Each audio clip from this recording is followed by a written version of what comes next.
ওয়ালের প্লাস্টার হবে। এখন আমাকে বললো যে আমার এই ওয়ালের সাইড দিয়ে স্ক্যাফোল্ডিং করতে হবে। তাহলে এইখানে একটা স্ট্রাকচার দিলাম, এখানে একটা দিলাম, এখানে একটা দিলাম, এখানে একটা দিলাম, এখানে একটা, এখানে একটা, এখানে একটা, এখানে একটা, এখানে একটা, এখানে একটা, এইরকম আমি স্ক্যাফোল্ডিং বানাই গেলাম এরকম। তাহলে এইটাকে বলা হয় হলো ইন্ডিপেন্ডেন্ট টাইপ। এটাকে বলা হয় কি টাইপ? Independent type scaffolding.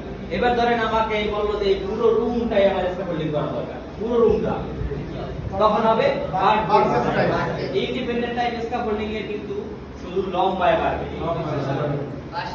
বুঝতে পারবে না, দৈর্ঘ্যে বাড়বে, বুঝতে পারবে না। আর বার্ড কেস টাইপ দৈর্ঘ্য প্রস্থ দুই দিকে বাড়বে, সেটাকে বলা হয় বার্ড কেস। তারপরটা আছে কি মোবাইল টাইপ।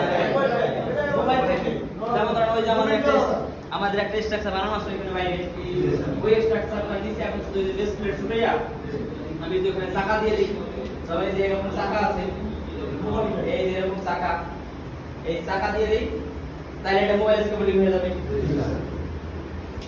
এই চাকাকে বলা হয় হুইল, কি বলা হয়? হুইল। আর এই চাকার পরিধি হইলো 300 mm। এই চাকার পরিধি 300 mm, বুঝতে পারছি? তারপর একটা কি আছে? তারপর আছে ক্যান্টিলিভার টাইপ। এখন ধরেন এই যে স্ক্যাফোল্ডিং আছে, এখান থেকে যদি আমি এইদিকে স্ক্যাফোল্ডিং বাড়াই, এইদিকে বাড়াই না, এই যে এতটুকু বাড়াই না, তারপরে এই যে একটা সেভেন দিয়া এখানে এই যে গার্ড দিয়ে দিলাম, এটা হয়ে গেল ক্যান্টিলিভার টাইপ।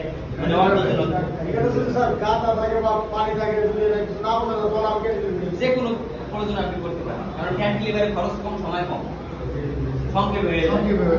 আর যদি আমি এবার নিচ থেকে আমার স্ক্যাফোল্ডিং করলে অনেক দিন সময় লাগবে না, এজন্য করে কি ক্যান্টিলিভার টাইপ স্ক্যাফোল্ডিংটা বানাই দেয়, ক্যান্টিলিভার টাইপ।